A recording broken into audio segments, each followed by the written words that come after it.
Thank you so much. I delighted in Abdul Hay's talk to hear so many beautiful ideas and such wisdom reflected through his heart. A wisdom, a tradition that we have also been very close to for, I think, 37 years, that since Camille and I also were initiated in the very same path, the root tradition of the Naqshbandi, even though we are also, and primarily Mevlevi, we have studied the principles of the Khwajagan for those years. And they're absolutely central to our understanding of the spiritual path, particularly because these principles so explicitly address a spiritual training. And you were joking about it. When talking to Americans, we have to put it in these terms. Yes, we've got a very efficient spiritual training system for you. But in fact, it makes sense we have to even talk to Muslims this way and say, Islam is a spiritual training system. You know, it's not just your identity, it's not just an identity, it's not just a banner to wave.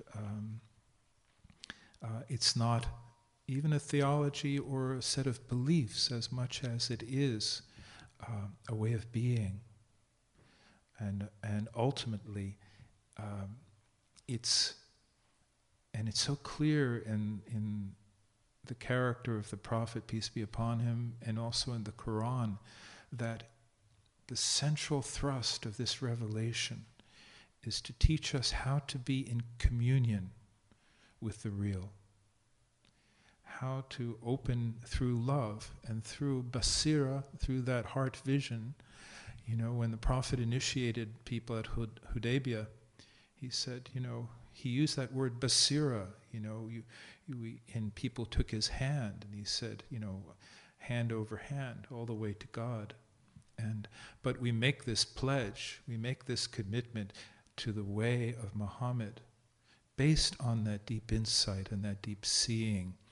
And it's all about, you know, awakening perception of the divine.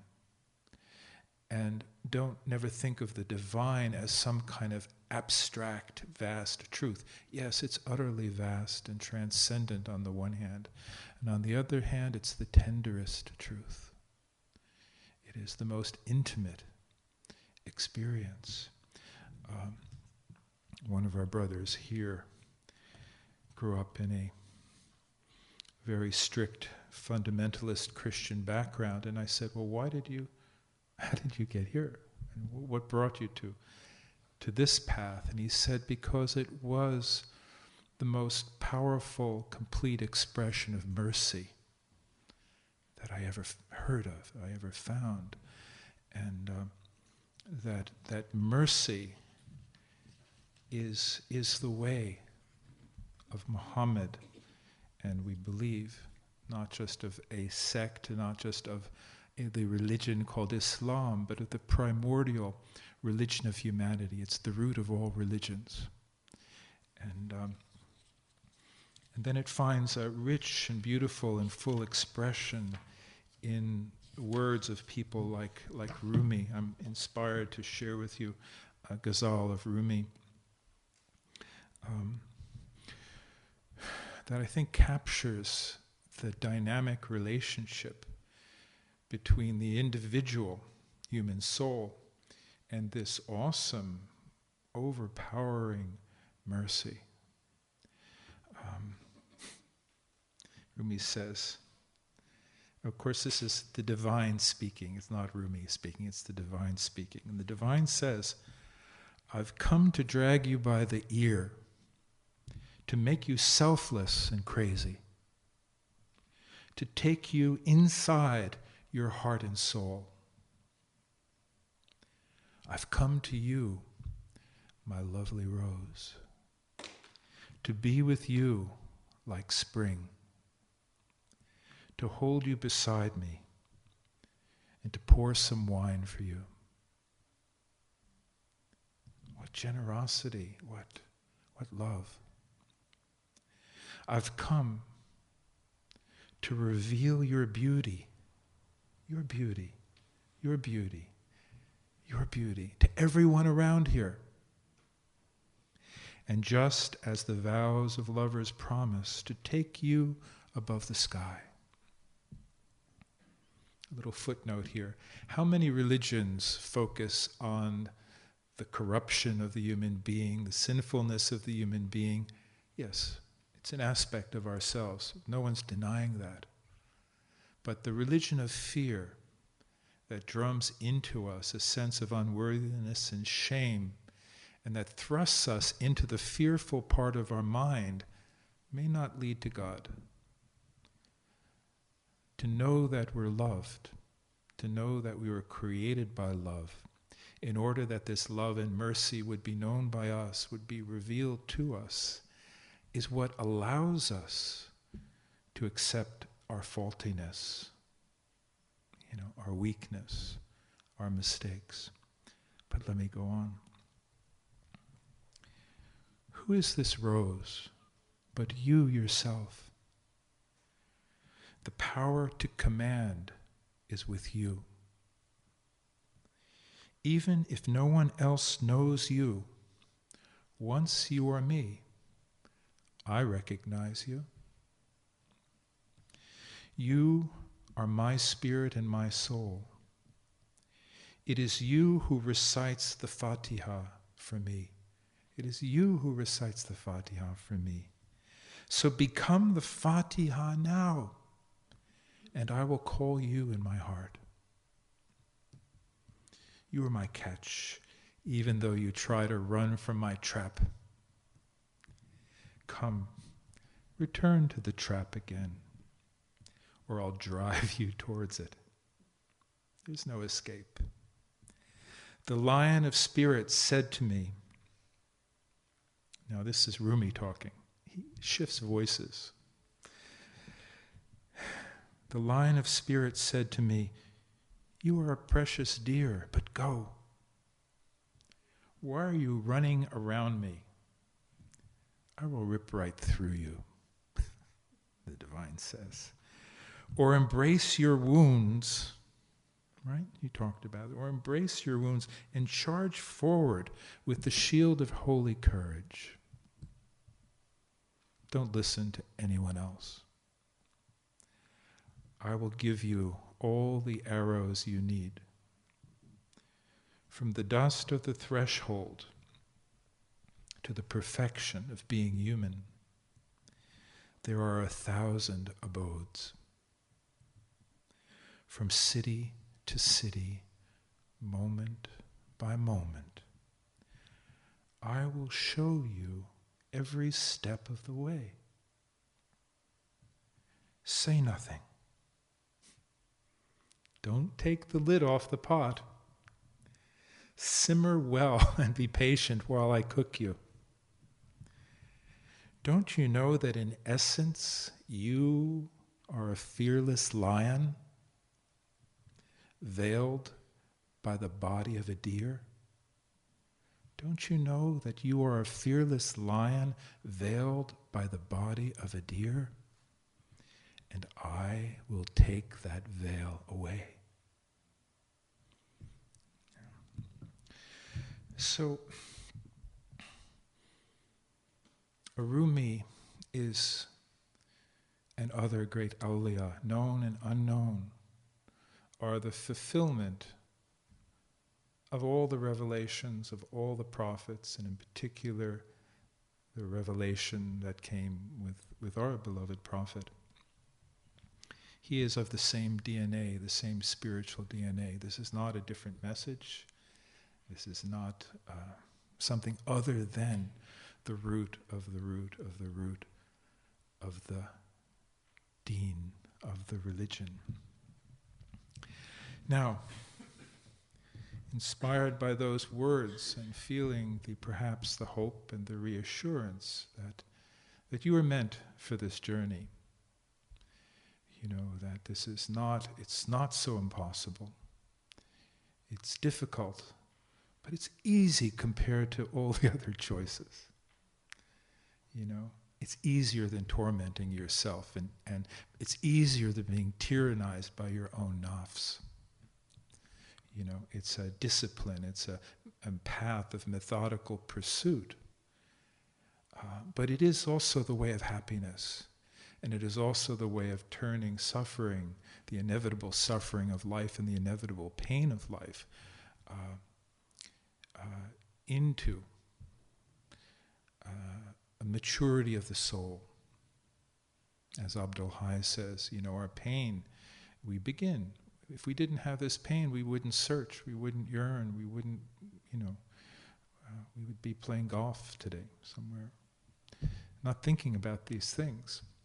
But our pain has brought us here, our yearning has brought us here, ultimately love has brought us all here. But as we look at our lives, especially in this particular culture at this time, let's begin by acknowledging where many of us are.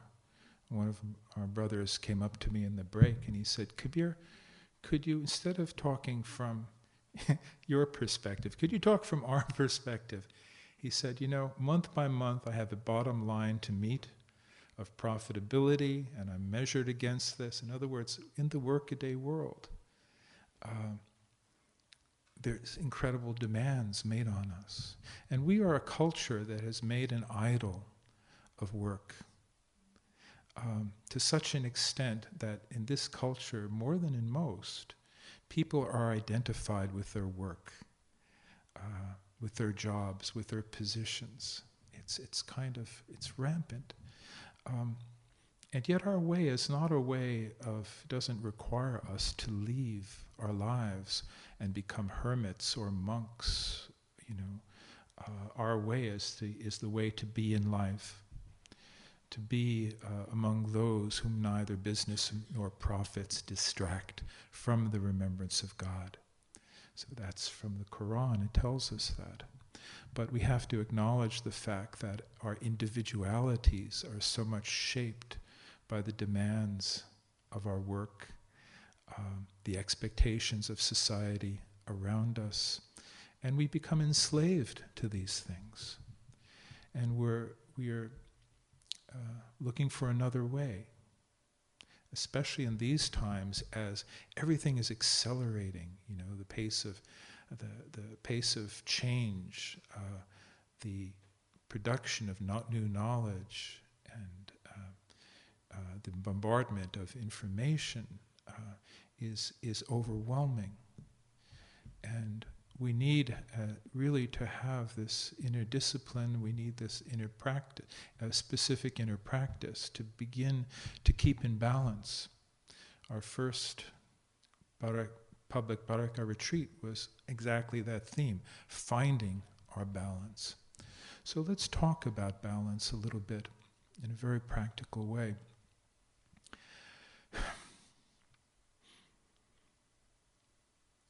After some years, some decades on this journey, on the one hand, we still feel like beginners, don't we, Abdul Hai? We're just beginners. I mean, at the same time, a certain amount of inner experience opens, a certain sense of one's self changes. And we also begin to recognize that there are degrees of this, there are degrees of inwardness that are possible for the human being to achieve. And what I mean by inwardness is the possibility of living in such a way that we are simultaneously aware of the outer world and at the same time aware of an inner world. And that inner world has levels. Let's say on the most superficial level, our inner world is our thoughts and our emotions and our motivations, a little subtler, our motivations.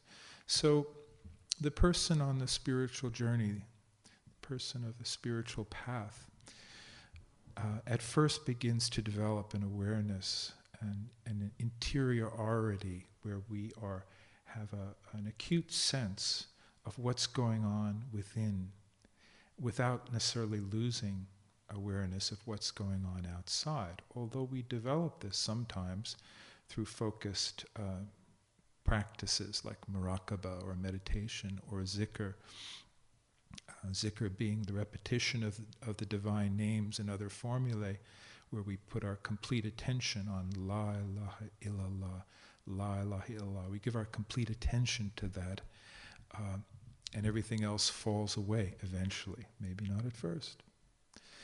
But through these skills, through these methods, we begin to develop a capacity for looking two ways at once, for being open to the world and also being open inwardly to ourselves, and to really come to know ourselves at first on a very superficial level. And it can be almost horrifying at first when a person begins to open up and see how out of control our minds can be, our minds and our emotions. We're like someone who has where our whole life we think is a video screen, except we don't have any control over what channel we're watching and what commercials we have to listen to, and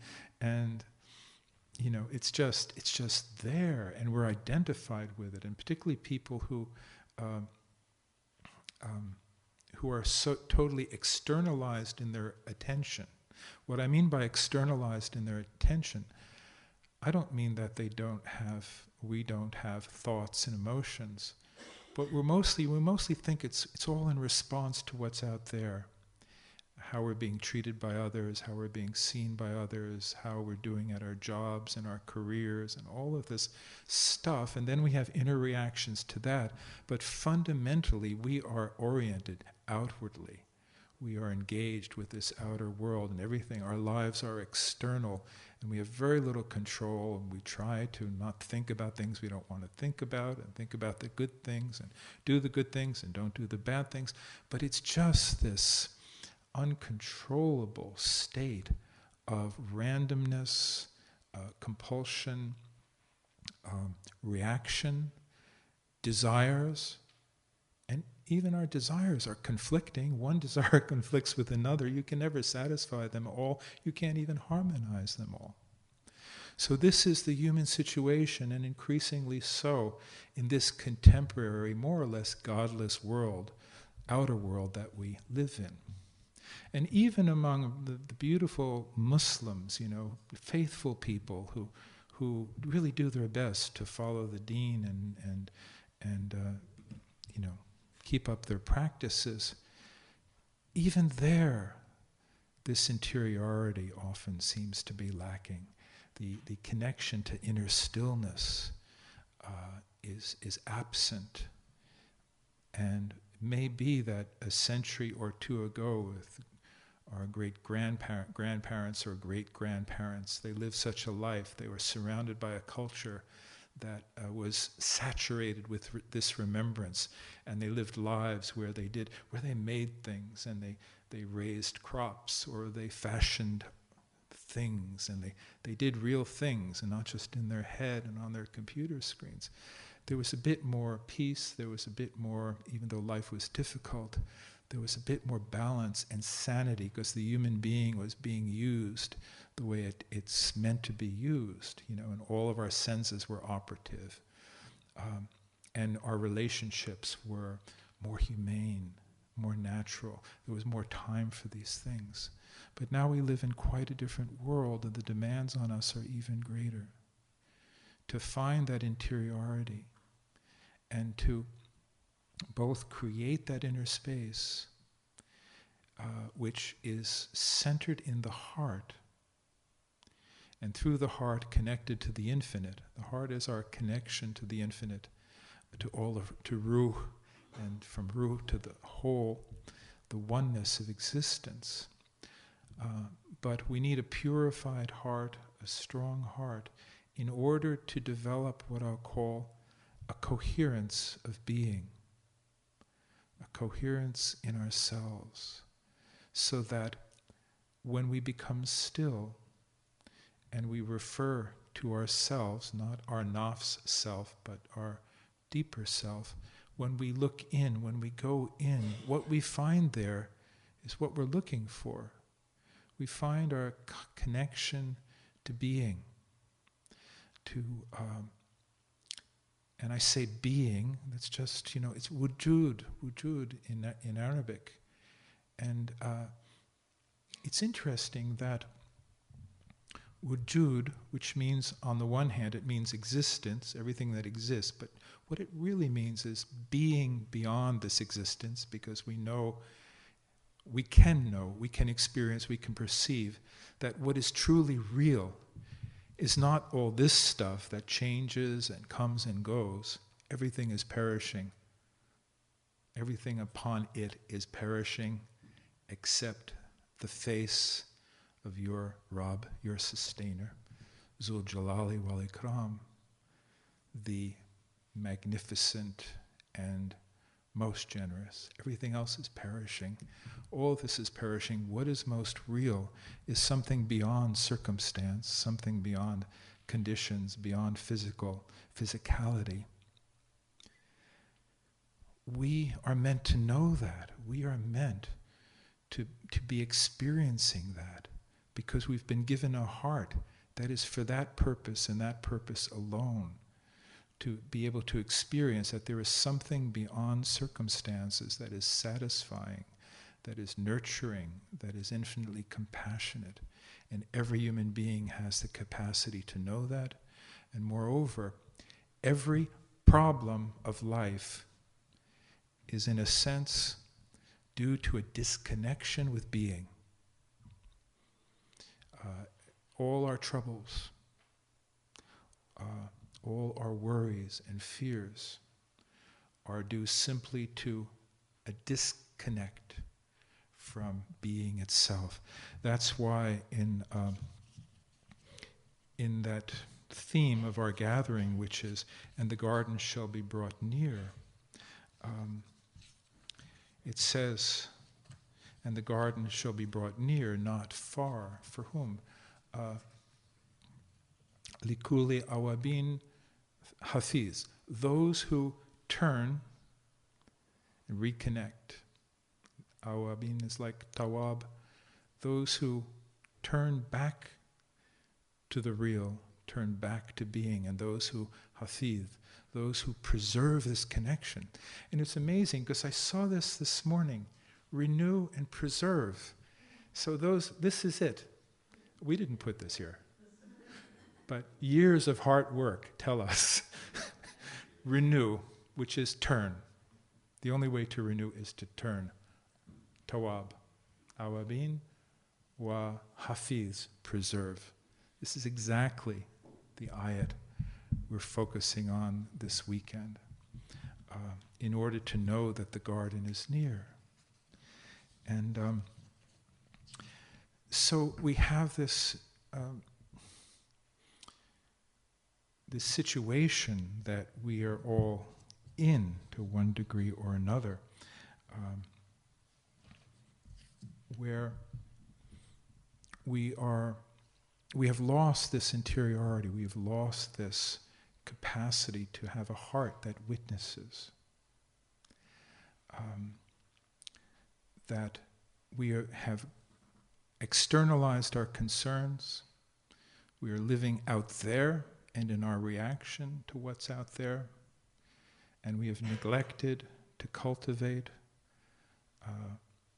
or we need to cultivate more that essential connection with being that comes when we open up to the stillness and the peace that is the root of the root of the root of the self. Now, the self is the problem, and it is the remedy, as Abdul Hai was saying. Our problems are all problems of self, and the self disconnected from being, and our worries.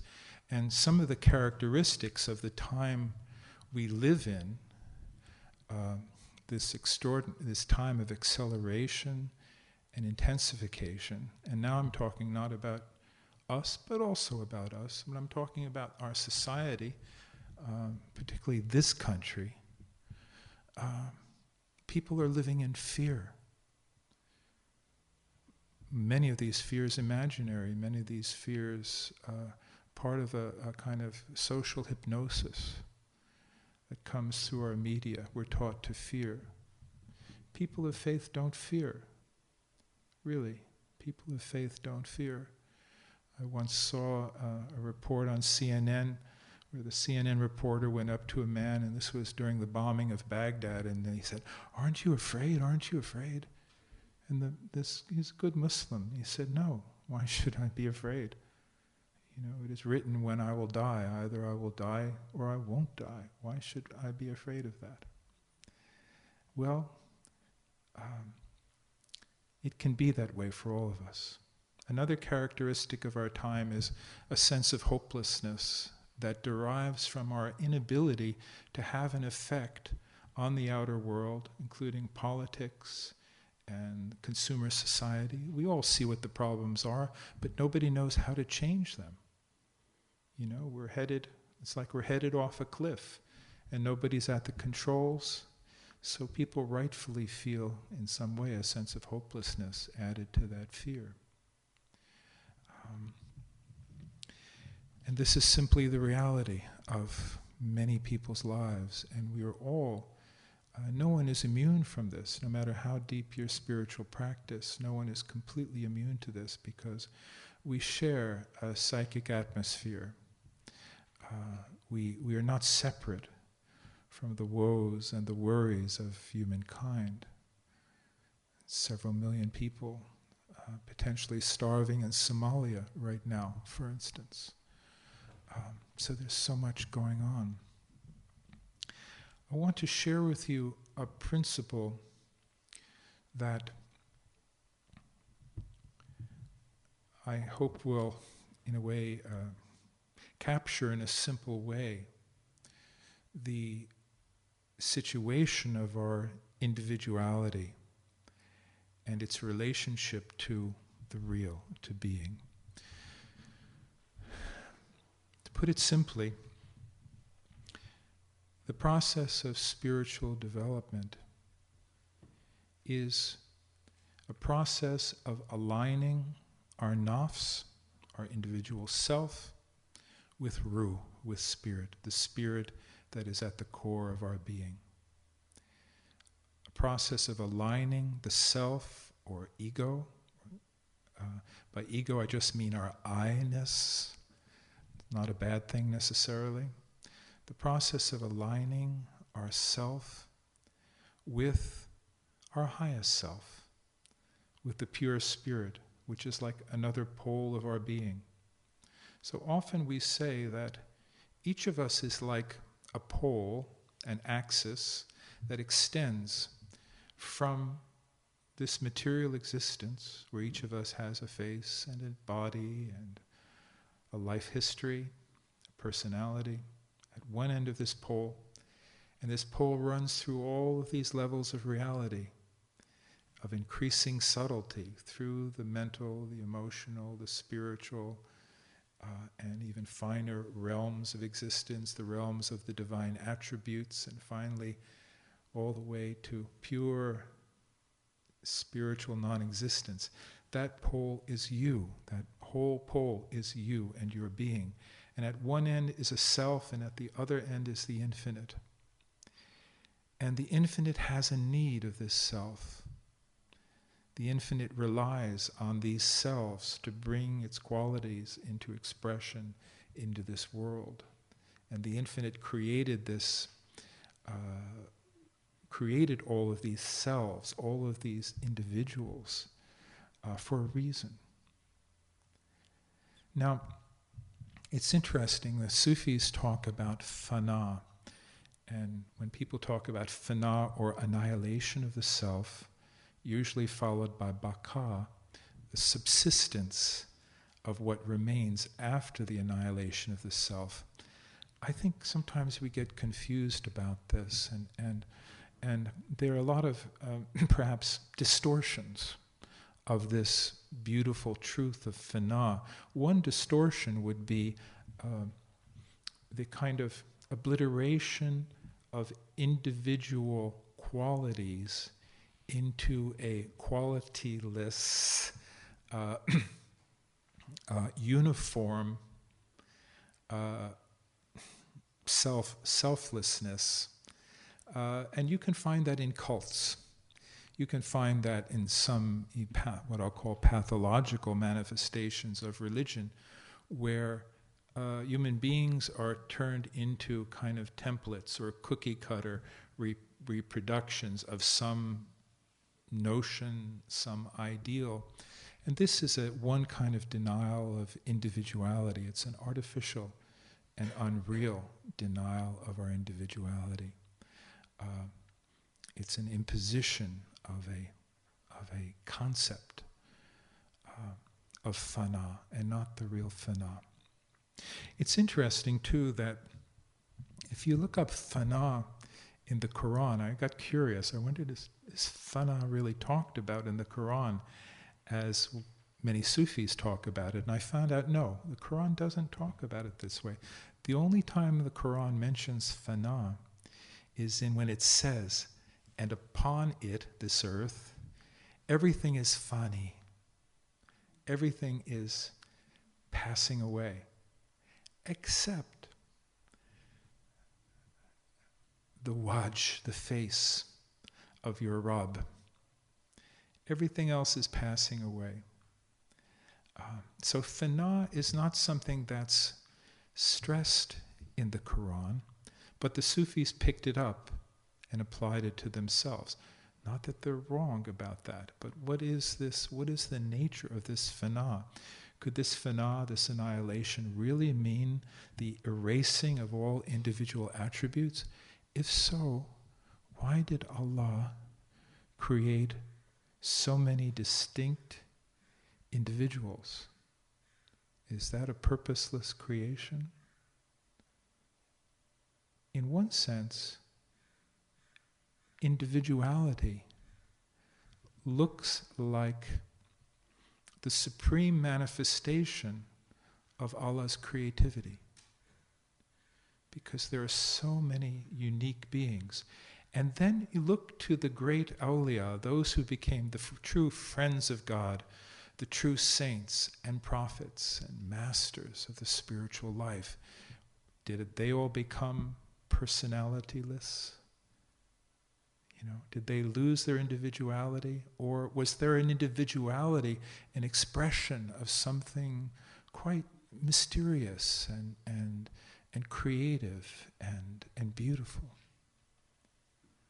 So I began to sort of get a vision that fana is like, this is just a thought of the moment. Fana is something like when a space opens up in the middle of our individuality, a space of emptiness opens up. And all of your qualities, all of your best qualities and attributes and skills and everything that you've lived to create, the knowledge you've received, the attributes of your character that have been won perhaps at a very great price, those are not lost. But something opens up from inside. There's an emptiness in the middle, and there's no self-assertion there. There's no claim. There's no I claiming anything. But there are those attributes, there are those virtues and character qualities and idiosyncrasies. Some of them are quite hilarious. And they're there for a reason. They're part of the creativity of the Creator. Rumi says, I think describes it when he says, water in the boat is the ruin of the boat or the wreck of the boat. But water under the boat is its support. Since Solomon cast the desire for wealth from his heart, now Solomon was very rich. He had more gold, so much more gold than Sheba had, remember? Since Solomon cast the desire for wealth from his heart, he didn't call himself by any name but Fakir, the poor one. And then Rumi says, this corked jar though in rough water, floats because of its empty heart. When the wind or when the breath of poverty, when the breath of fakir, poverty, is in anyone, she floats in peace on the waters of the world.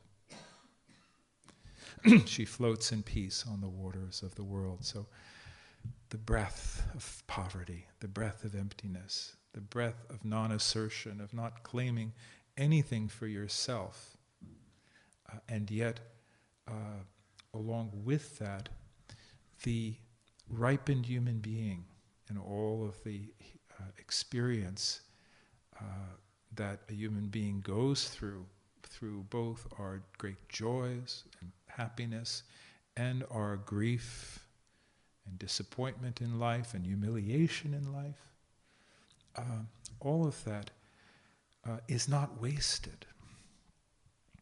So individuality is something quite miraculous. It's a poison sometimes and not the remedy. It's a tyrant sometimes and not a servant. When we have an inversion of values, when the polarity has been inverted, and nafs takes control, and nafs asserts its autonomy, and nafs wants to be in control, and disconnects from ruh, from spirit, remember that pole? And the nafs is Pharaoh.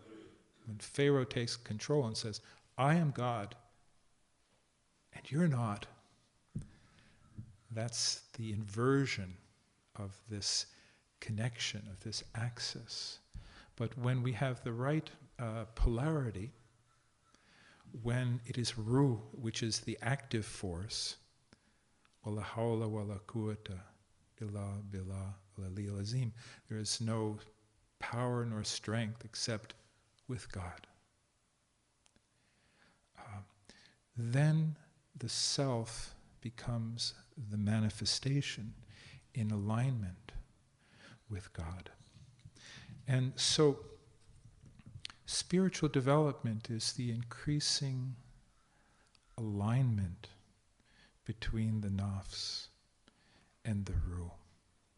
And what are, examples of misalignment? Well, there's too many to be named, but greed is one, selfishness, the need to control others especially, being angry, being resentful toward reality, complaining. Examples of misalignment. I mean, how can a believer complain?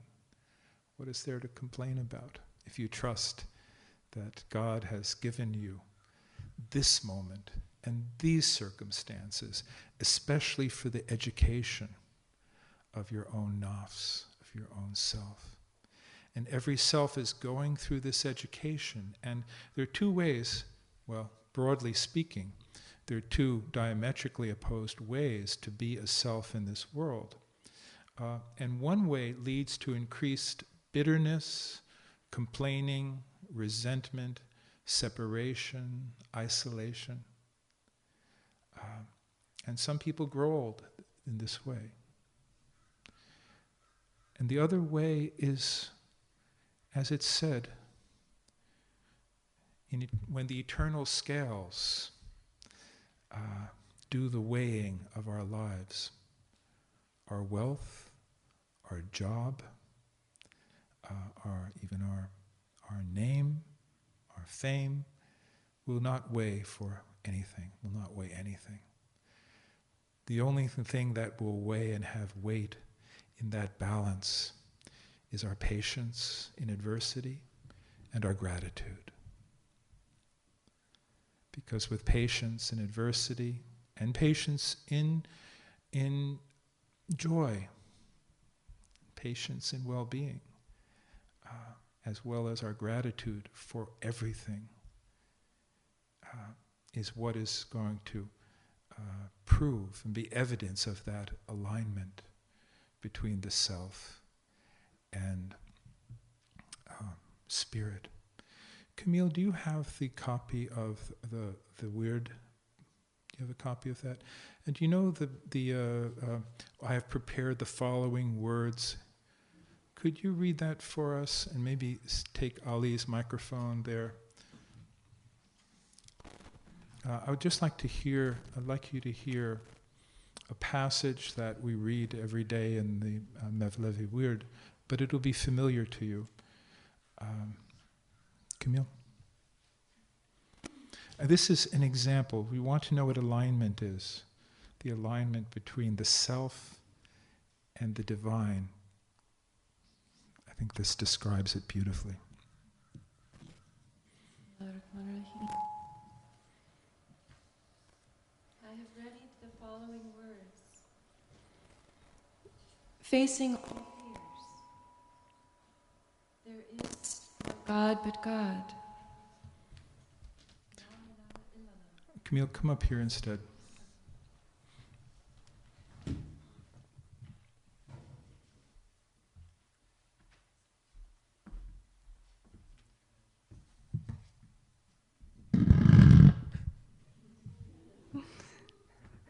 The sound of the one. Echoing. Bismillah ar-Rahman ar-Rahim. I have readied the following words.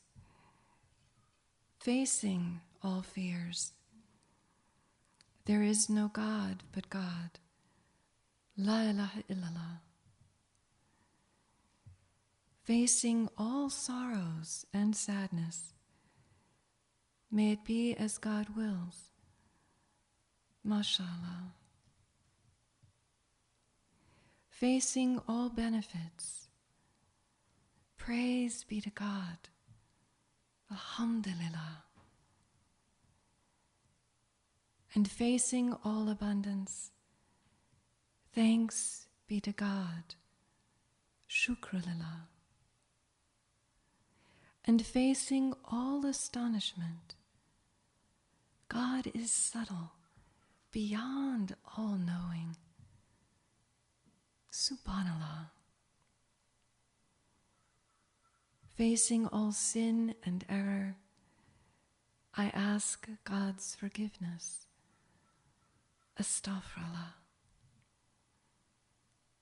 Facing all scarcities,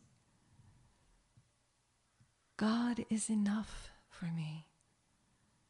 Hasbiyallah.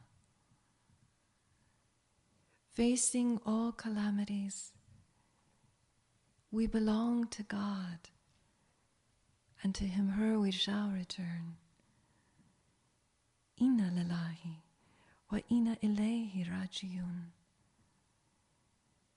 Facing every event of destiny, I trust in God. Tawakkaltu ala Allah. Facing all obedience and disobedience, there is no means or power in anyone except through God, who is the Most High, the Most Great. La hawla wa la quwwata illa billahi al-aliyyil azim.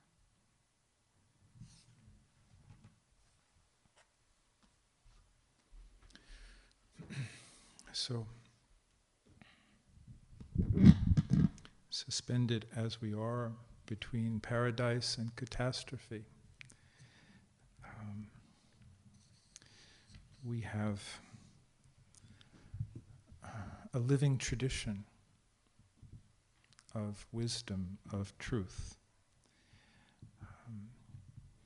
that is big enough to hold the whole of reality,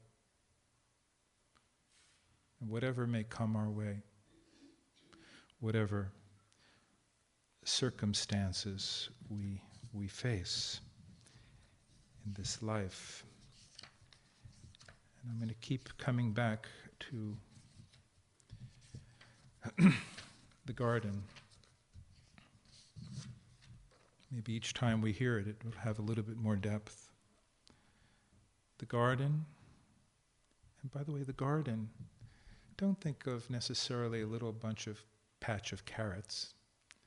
The garden here, this word for garden, Jannat, is really like a hidden garden, like you would find in the Middle East more than you'd find here. It's like enclosed. It's a sanctuary, and it has palms, and it has fruit trees, and it has shade, and it has every kind of flower. It is that kind of garden. The garden is brought near for the mutakin, the God conscious, those who are mindful of the divine reality, brought near, not far.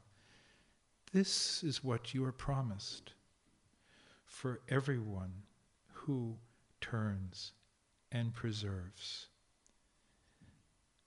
who is in awe of the compassionate one in the unseen, and comes with a heart constantly seeking nearness, a heart constantly seeking nearness. Elsewhere in the Quran it says, zikr, the name of your Rabb, constantly through the night. Draw near. Have that heart that is seeking nearness, and not only in the middle of the night, not only in the beginning of the day or the end of the day, but at work, at our jobs, in our relationships. So that in every relationship, in every transaction, we are coming out of that stillness in ourselves. We're not coming out of the anxieties at the more superficial level of our being, but we're coming from the depths. We can learn to live that way. We can learn to be in that core of our being. And if we are, we will be transformers in our environment. I noticed, and I'll make a comment on it today. I'll comment on the beautiful transformation I experienced this morning as Abdul Hai began his talk. And I sensed, actually, we had a bit of work to do here. The atmosphere needed some work. It needed some refinement. I needed a vibrational shift. For whatever reason, we come from busy lives, and I saw how it began, and I saw where it ended. Alhamdulillah, I saw a beautiful transformation in the vibrational state of this group, and I would say that the beautiful depths from which Abdul Hai spoke, that he spoke from the reality of what he was speaking about. He wasn't speaking about it, he was speaking from it.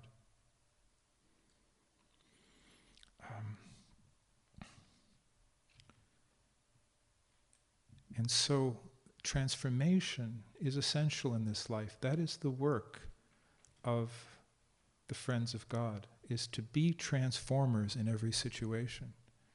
If you're in business, to have the kind of office when somebody walks into your office, instead of becoming more uptight and anxious and fearful, they come in and they relax, and you do business. We've got to do business, but from the heart. So this garden, enter it in peace. This is the time of abiding. In it is what they will. In it is what you need, what you wish for. And God says, and we have more. How many a generation before them who were more powerful than they have we caused to perish? A reminder, let's not take anything for granted. How many a generation before them who were more powerful than they have we caused to perish? Now, footnote here, we know God doesn't cause anyone to perish. The divine is the totality of spiritual laws, and human beings are given free will, and on the basis of what we choose, we either move towards well-being or we move towards and we cause we bring upon ourselves our own destruction. That's the truth of it. There's no external agency doing this to us. That's very clear. People will not change until they change their own inner being. And then it says, seek then throughout the land, is there any refuge? At this stage and this time, we know this better than ever. Where are you going to go? Are you going to leave this planet? Outwardly, in this world, there may be no refuge. Inwardly, there is God's wide earth. Inwardly is God's wide earth. Always. Indeed, in this is remembrance for one who has a heart. This is the remembrance for one who has a heart, one who listens while witnessing. Inefi zalika la zikra liman kan lahu kalban al-kasima wa huwa shahid. So, who listens while witnessing. To truly listen is to have this two dimensions of our listening. There's the outer listening and there's the inner listening. There's the outer signs and there are the inner signs. There's the outer reality and there's the inner reality.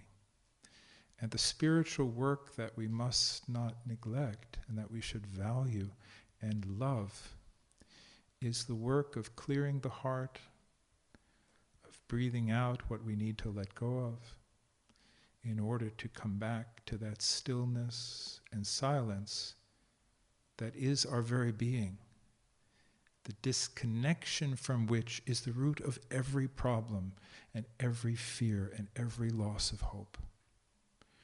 We are eternal spirit. Whatever the conditions are in this life, we are that eternal spirit, created by love to know love. And every circumstance of life is a step on that journey. Because our individuality is not a static thing, but it is something, it is a self that is learning from every experience to the extent that we approach experience and welcome experience in patience and gratitude. And then every experience has an effect on the substance of our very own essence.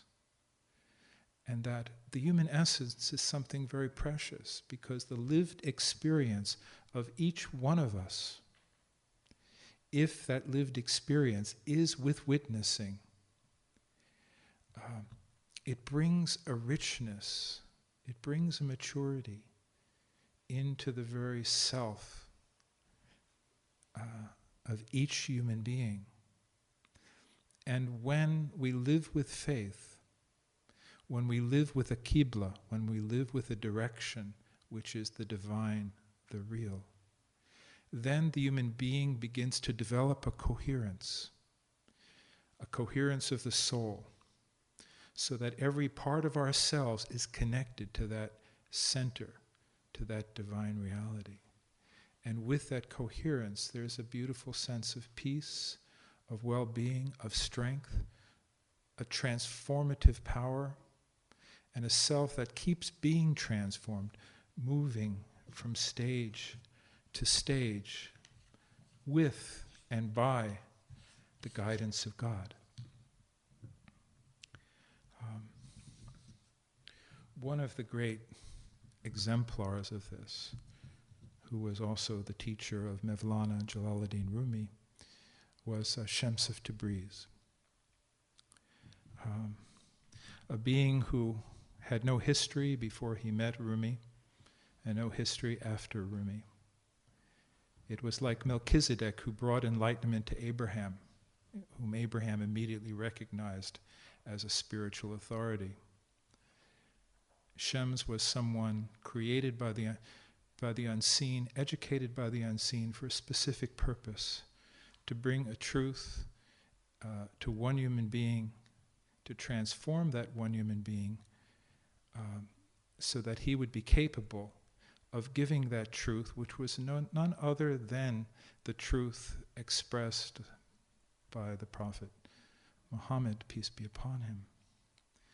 But to so utterly transform Mevlana Jalaluddin Rumi from a great intellectual and a deeply spiritual person into something even more, into a great lover, a lover of God and a lover of humanity.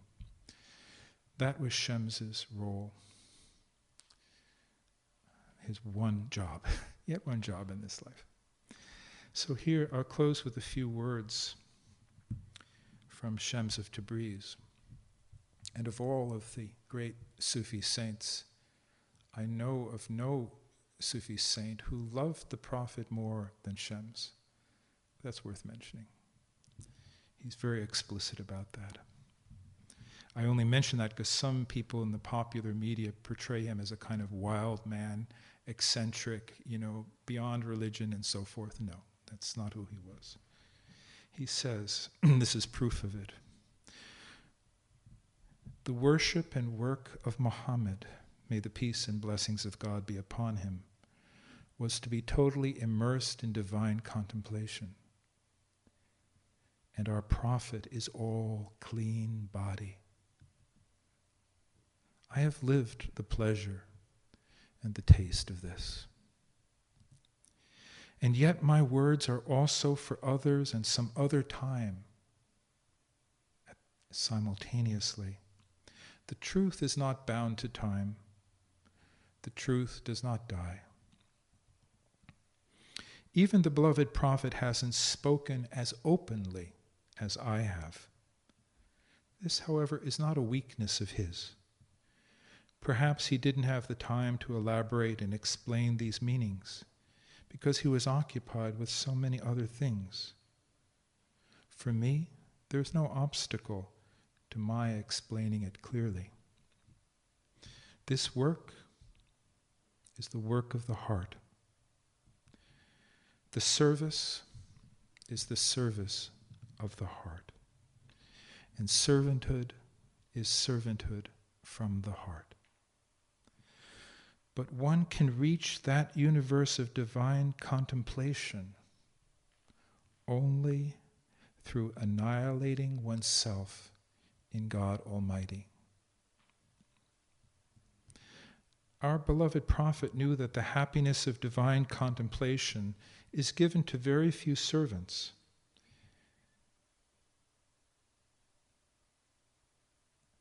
He ordered his community to do the 5 daily prayers and 30 days of fasting and the tradition of pilgrimage so that the community might not be deprived of witnessing the miracles and manifestation of God in the unseen, and might be liberated and come to understand that they are unique among other communities in this regard. The dance of the people of God is subtle and light. They walk and move like a leaf on the water. Yet on the inside, they're like a mountain, or like 1,000 mountains. But outwardly, they are like straw grass. The truth is within my hand, but it is not me. All the attributes mentioned in the Friday khutbahs, I see that they are all within me. You see, the one in whom poverty is complete, the one in whom poverty is complete, is the one in whom God appears.